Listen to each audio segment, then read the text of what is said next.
Welcome to the Underground, the Steel City Underground, a Pittsburgh Steelers podcast made by fans like you, for fans like you. Now, here's your host, Joe Kuzma. Hello, everyone, and welcome to another edition of the Steel City Underground podcast. I am your host, Joe Kuzma, and folks, I got to start today's show off with a little bit of bittersweet news.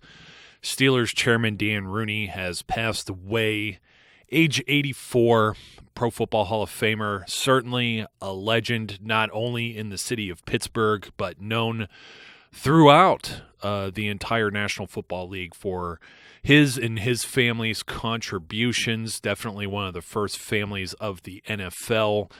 Godspeed, Mr. Rooney, and thank you for everything you have done for, well, be quite frank here, I don't get to do what I do if it isn't for people like Mr. Rooney, the Rooney family, the entire Pittsburgh Steelers organization. I'm talking about General Manager Kevin Colbert, head coach Mike Tomlin, the players, Ben Roethlisberger, Le'Veon Bell, Antonio Brown. Folks, this is, even some of your backup players and stuff like that, this is exactly why sometimes I might get a little defensive or argumentative with people, social media, personally, anywhere. And it's just because of, well, it's moments like these that make you really reflect on, we really love the Pittsburgh Steelers, and if it wasn't for the Rooneys, we wouldn't have anything to talk about. I wouldn't be here. You wouldn't be listening to me. We wouldn't have a Steelers franchise that we are very proud of and passionate about. And I know it's that passion that sometimes makes us say things that aren't maybe the most respectful. I try to have integrity with all of my insights. I try to be respectful, professional in all of my dealings. And that's really where I come from. Without the Steelers, this doesn't exist. You're not listening to me right now. There's no Steel City Underground. And, we don't have the fun and enjoyment that we have on Sundays, maybe a random Monday or Thursday now. You get what I'm getting at.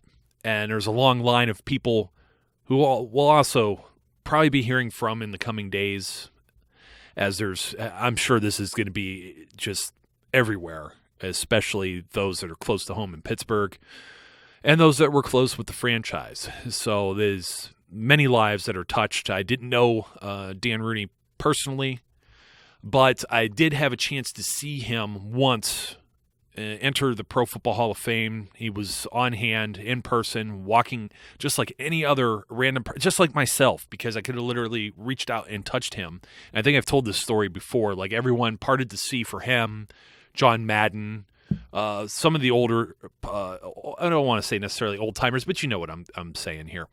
And it's very difficult to even try and put this into words and express this, but it was like seeing Mr. Rooney walk by was like, I don't know, I guess it would be like Elvis to some, as somebody that's just larger than life that you've always wanted to meet. To someone who may have not known him, it would have just been another maybe frail older gentleman walking by, but it was just one of those moments where you stand in awe, your jaw kind of drops, and it was pretty amazing. I mean, he was probably 81, 82 several years ago during this. I mean, it meant that much to him to be there and walk in. He walked in just like any of the common people were. Now, they've redone some of this stadium and that. There may not be the same type of access. Maybe security is a concern with that, of course. I totally understand and get all of that. But to see the fans that were there, and a lot of it was Steelers Nation, but there were Raiders fans there, Vikings fans, Cowboys fans, based on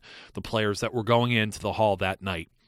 And to just see your regular, everyday, average Joe recognize these titans of football and part ways and make a passageway for those members with the gold jackets of the Hall of Fame to walk through and in to the facility was one of the more, I don't know, amazing or more memorable moments I will probably have for the rest of my life, not only seeing him, but it was cool. And there wasn't enough security. I can't tell you enough how this was just like almost like a sidewalk wide open, and everybody just stops. Nobody crosses paths, walks back and forth, cuts through.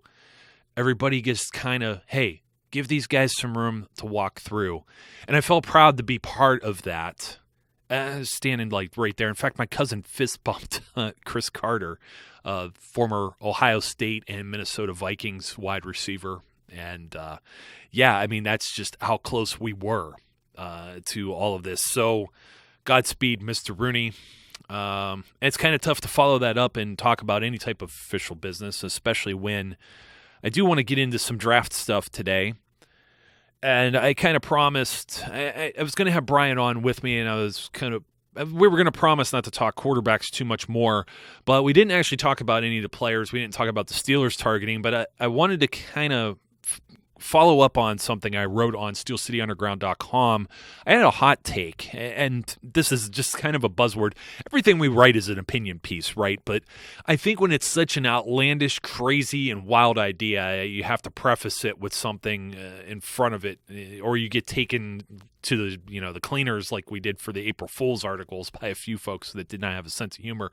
But we're trying to look at this as something that might be plausible. I know that there was some criticism to it. Oh, man, people don't understand, blah, blah, blah, blah, blah. But I've seen this backed up in many ways, and it all revolves around the Steelers pick at number 30 overall in the draft. There's only 2 picks behind them, and that's the Atlanta Falcons and then the New Orleans Saints, who received the New England Patriots draft choice by virtue of trading Brandon Cooks up there up to Boston this offseason. So the Saints actually get 2 first-round draft picks, and there are several teams that have more than one. The Cleveland Browns are another. And as I got to thinking about this more since I wrote it, I'm like, what with the Cleveland Browns? Now this is all coming out. Mary Kay Cabot, I think is her name. One of the very good beat writers for the Cleveland Browns is now breaking news that maybe Cleveland takes Mitch Trubisky, a quarterback from, North Carolina. You know what? All this stuff bleeds together. I know we wrote the draft book, Brian and myself, but when you go through 170 players, some names stick out more than others. Now, apparently they like Mitchell Trubisky, his full name. This is the guy that is most closely linked with the Cleveland Browns. I know Deshaun Watson and a few others. It looks like the Cleveland Browns are going to take a quarterback. Now, the question is when. Now, Mary has been reporting that the consensus number 1 overall pick is, everyone thinks it's going to be Myles Garrett. Okay. He's the next, like Jadeveon Clowney. There's night and day between him being number 1 pick and just everybody else. And we're almost thinking there's no way this guy could fall out of like the top 2. I mean, this is the way we're thinking about this. So Myles Garrett also feels a little entitled to being the top overall pick, and everyone thinks the Cleveland Browns would be stupid for not taking Myles Garrett with that top pick. Now, we all know the Cleveland Browns have their moments of stupidity. They have their fair share of dumb picks over the years. They have, I think, 5 of the top 65 picks in this draft. They have 2 in the first and 2 in the second, and then 65, I believe, is the top of the 3rd round, where the Pittsburgh Steelers, they pick at 30 and they pick at 62. So this got me thinking, where there's 2 picks left after the Steelers. Steelers go 30, Atlanta goes 31, New Orleans goes 32, the Browns, top of the 2nd round, 33. Now, the way rookie contracts work, the current collective bargaining agreement allows for teams to stretch. It's almost like a franchise tag for your 4-year rookie deal. You could get it what's called a 5th-year option, provided that the player was taken in the first round of the draft. And now I just want to take everyone back several years ago when the Minnesota Vikings traded back up into the first round, pick 32. They did all kind of moving and shaking that year. And they got the 3rd pick their 3rd choice in the first round, and they took Teddy Bridgewater. And a lot of that was because they wanted to have basically that option to keep a quarterback for a 5th year. Why is that important? Well, quarterbacks are amongst the most expensive players you're going to have on your roster. More than likely, any team that has a good one.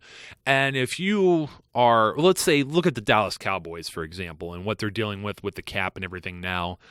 Tony Romo became expendable and expensive because now Dak Prescott has come around and he's operating on a rookie deal. He come out of the 4th round.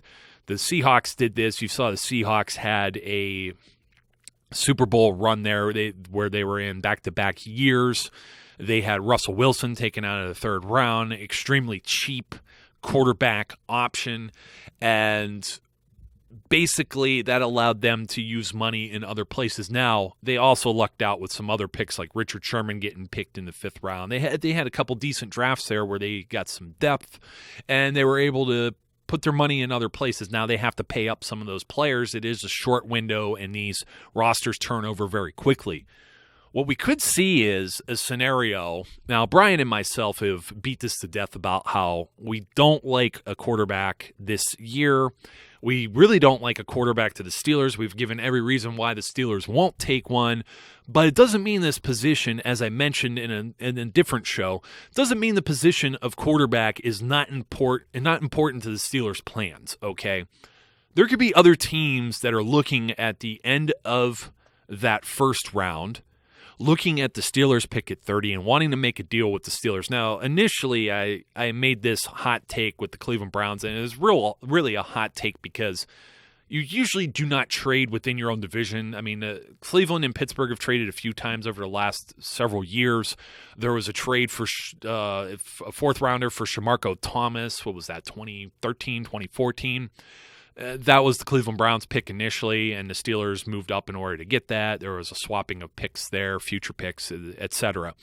The other trade, of course, last year being the Steelers trading for Justin Gilbert. They gave away a future draft pick in order to get a cornerback that was like the 8th overall pick in the draft several years ago and did not work out. Speaking of just bonehead moves by the Browns. And in fact, it didn't look like a bonehead move. I mean, everybody and their brother thought that Justin Gilbert was the top corner coming out of college, and it just didn't work out. And these things sometimes don't work out. But here's something I want you guys to chew on just a little bit. Now, the Steelers they've had some of these visits. They've had the official pre-draft visits. They're permitted, as every NFL team is, 30 of them, unless they're considered a local visit. And from what we're seeing, it looks like several of these will be local visits by virtue of not only University of Pittsburgh, but it looks like they're also counting West Virginia, WVU visits as being local too. So that gets them to stretch their dollar a little bit, so to speak. So they might get like 33, 34 picks, or picks. There aren't that many roster spots. Pre-draft visits for guys that they're looking to pick. There are other visits, pro days, East-West Shrine Game, Senior Bowl, the scouting combine. I think they were allowed to interview 60 players there. So there's all these other things going on. So the Steelers do their due diligence on who they're going to draft. And more than likely, when they bring someone in for a pre-draft visit, they are there. This is Battleship. It's you hit it, you didn't miss. You're hitting the ships, and when you're throwing the darts, you're getting bullseyes. This has happened more often than not, and we've detailed it in quite a bit over at SCU. The Steelers have a few guys, and by few I do mean so far just 3. Now this could change by the time you folks listen to this, and even in the coming days. But right now, Patrick Mahomes, Nate Peterman. Now, Nathan Peterman is a local guy from Pittsburgh, so this one's an easy one. Just bring him in. Let's talk to him. And Joshua Dobbs. Now, Dobbs and Mahomes are guys that not only had pre-draft visits, but in addition, over Peterman, they've been interviewed and visited at these other events. The Steelers are hardcore looking at them. Now, they're looking at a few others that they've interviewed. C.J. Beathard from Iowa, Brad Kaya from Miami. They were down at his pro day. Cooper Rush from Central Michigan. And that about rounds it out thus far. There could be a few others. One of the bigger-bodied guys in this draft is Davis Webb, who was my April Fool's mock draft pick. And I really only picked him because he's a big guy like Big Ben. I could see Big Webb. That would be kind of cool. But just sticking to Mahomes projects to be like a first-round draft choice. There are a lot of teams looking at this guy. His father, I believe, was a major league pitcher, so he has athletes in his bloodline. I don't think the Steelers at pick 30 have a shot at getting Patrick Mahomes.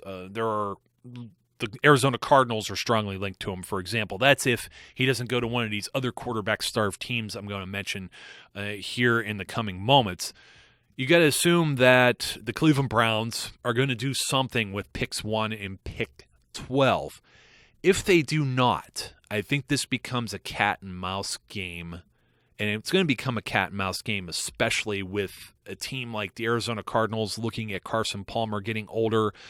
The Kansas City Chiefs are a team that's also linked to maybe replacing Alex Smith in the near future. So other teams looking at their future besides maybe the Steelers, who have brought in like a handful or less than a handful thus far, but I expect a couple more quarterbacks to maybe do these pre-draft visits.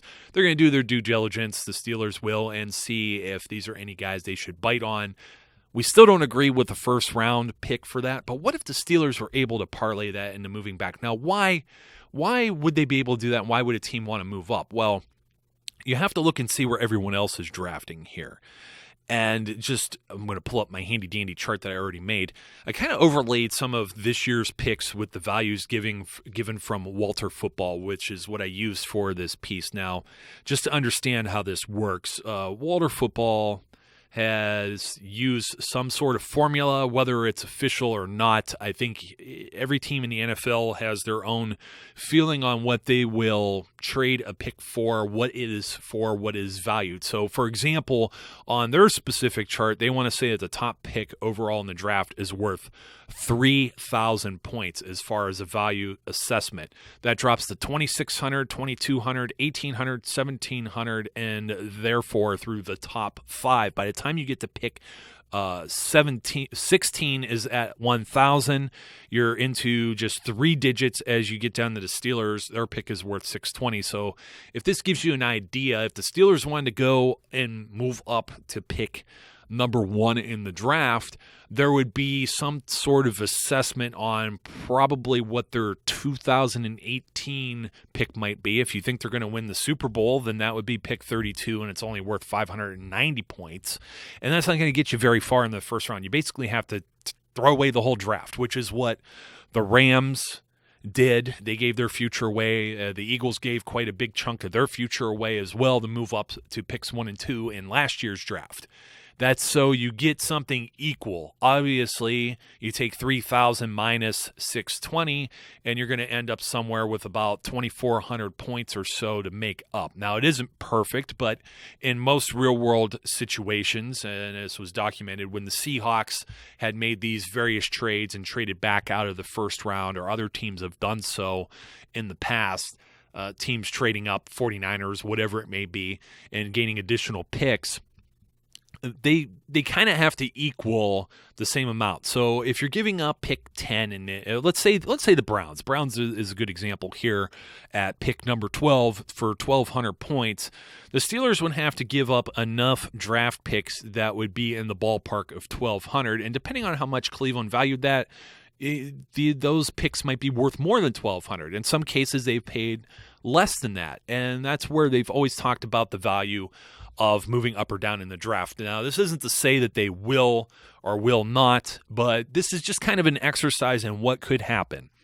And my crystal ball tells me that aside from, we know the Houston Texans are going to be in the market for a quarterback, but 2 teams that have been kind of very aggressive in their pre-draft visits for the prospects that are out there are the Jacksonville Jaguars and the New York Jets. And I really, really think that the Jaguars, and maybe even the Jets, I think these are the 2 best candidates to possibly trade with the Steelers.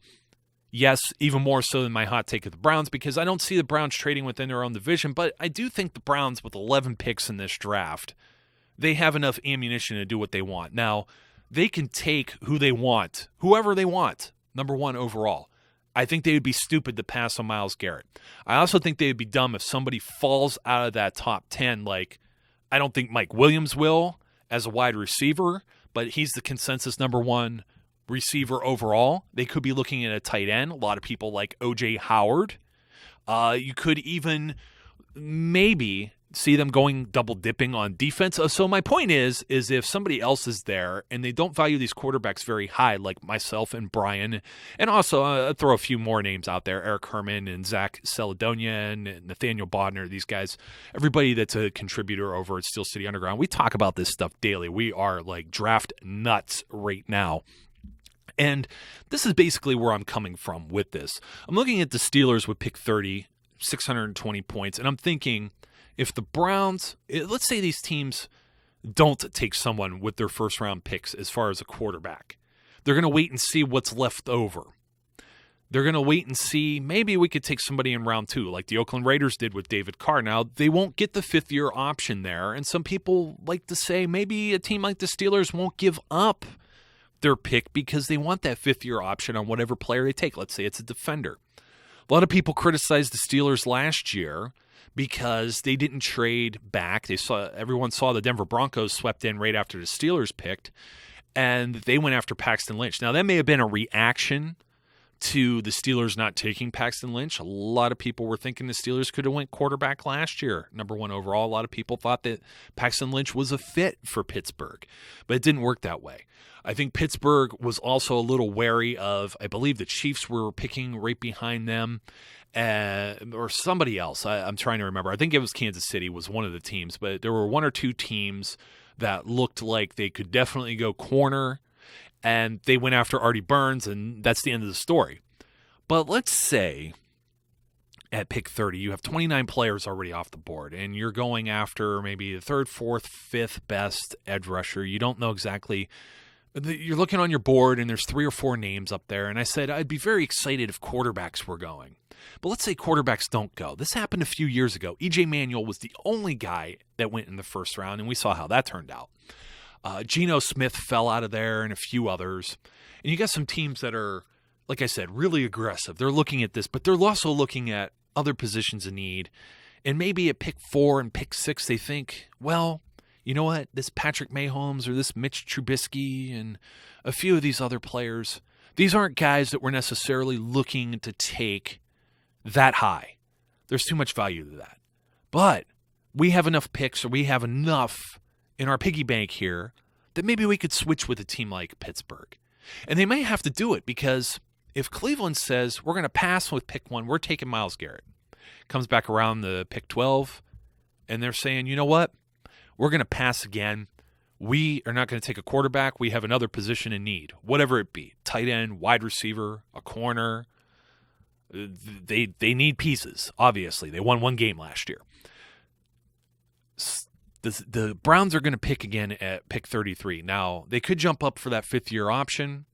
Maybe that's a little silly. Maybe that's too hot of a hot take, and I'm burning myself by saying that. But I'm not going to burn myself by thinking that the New Orleans Saints are looking at pick 32 to maybe put somebody in there with Drew Brees. I think Drew Brees he's in his late 30s now, and he's in the last year of a contract. They could be looking at the future here. What if the Saints are in the ballpark for a quarterback? We have to get in front of them. We being Cleveland, possibly, maybe not. Because if it's just 1 pick, it's like, well, maybe we have a couple guys on our board too, and we could just wait and see who somebody doesn't take. But the Jets and Jaguars, they can't afford to wait and see if the Saints and Browns both take a quarterback. That's 2 guys off the board, and now what are you left with? Well, we're going to have to wait and swing around. We have pick 35, pick 39, but Cleveland's going to go again at 52, even if Cleveland doesn't take a quarterback at 33. And then we don't pick again all the way until round 3. And I think it's important to point out, too, that the Jets don't have a pick in the 4th round, so they have even less to play with. So they might not want to part with any of their picks, but if they really want to trade up, if they think Christian Hackenberg isn't the guy, Bryce Petty obviously probably is not the guy, and they're in need of a QB. They're in need of a franchise guy. What's it going to cost them to move up and get ahead of a team such as the Saints or the Browns? And the Jets especially, they're looking at the Jaguars ahead of them at 35. And there are others. There are many others, but these are the teams that I thought would be the best fit. So just looking at this, I'm thinking as far as draft partners. Once again, the Steelers pick number 30 is worth 620, so 620. The Jets have a round 2 pick that's worth 510 and a round 3 pick that's worth 240, which would overpay by 130 points here in value. That's the one where I think the Steelers might have the most interest, because if you saw what I had to say about the Baltimore Ravens jumping up and doing that trade with Timmy Jernigan, and they made that move with the Philadelphia Eagles, they jumped like 25 spots and they got ahead of like a dozen teams that could be looking at edge rushers. And that really kind of perturbs me, because now they have 2 picks ahead of the Steelers, and they're looking at many of the same players, such as Derek Rivers, for example. Now, Derek Rivers, I wouldn't be so upset if Derek Rivers or TJ Watt were the Steelers' first-round draft picks, but I'm sure everybody's looking at it the same way, that there's risk there. And if you took them in the second round, and let's just say you swapped and got a pick maybe 6 to 10 picks later, and you thought either of those guys could still be on the board, I don't even think it's that deep, to be honest. I think it's like 8 picks at the most with the Jets. And those guys could still be on the board, and you could pick up an additional third-rounder that gets you ahead of the Ravens at one of these picks. Or there's another third-round pick, a compensatory pick by the Jets. It's, I believe, the last one of the third round here. And that's worth 80 points. And maybe the Jets' fifth-rounder, it's worth 31.4. That gets you at 621.4. It's a 1.4 higher. Might not be enough to really excite me and get me to swap out of the first round, but you are getting an extra third rounder and you are getting an extra fifth rounder. And we see what the Steelers can do with this. Maybe they do nothing. I don't know. They currently have, I think, 10 open roster spots on their roster. Steelers do. If you're going by the 90-man off-season deal, they have 80. 81 would be Martavis Bryant if the league ever decides to move on that. And then the Steelers have 8 draft picks. So it kind of tells me that rather than just sign some random body and just have him languish there and be released, that the Steelers are just, we're standing pat and we're going to see if maybe we acquire some more picks. Very possible. Very possible. That's one indicator for me, at least. It doesn't mean it's going to be that way. It's like that almost every year. But there are teams that already have 90 players on their roster and then just have to cut a slew of people to make room. So that also happens. I want to say the Dallas Cowboys have 90 right now. It was somebody that's a contender. I can tell you that. So I'm looking at the Jets and I'm like, that the round 2 and round 3 would be pretty sweet. I'd make them pay up. That's what Brian pretty much said. Now, the Jaguars, they could get at 624 here if they gave up their second rounder, which is worth 550, has 40-point more value than the Jets' second-round pick does. So basically, the Steelers move back out of the first round and move back a few picks, and then maybe get the round 4, top of round 4, not very far behind the Jets' round 3 compensatory pick, only 3 or 4 picks back from that one, and that's about 624. And initially, my thought was that the Browns could give you the top pick of the second round at 380, and also a high pick in the third round, an additional pick that's worth 265. That gets you at 645. And that wouldn't necessarily be overpaying too much for the Browns just to get that fifth-year option. And then you're really only worried about what does Atlanta and New Orleans do. And they could both go defense. I mean, the Saints' defense is horrid.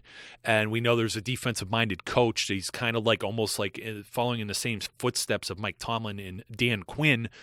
He took them to the Atlanta to the Super Bowl last year. So it's very possible that either of those two teams could be in the market for somebody that the Steelers are, and maybe they don't want to trade back. But just in case, I mean, I would make the Jaguars pay up maybe one of these third rounders too, but they would be extremely overpaying with a pick that's worth $550 and then $250, which of course gets you the $800. Very, very expensive taste if you're the Jaguars there.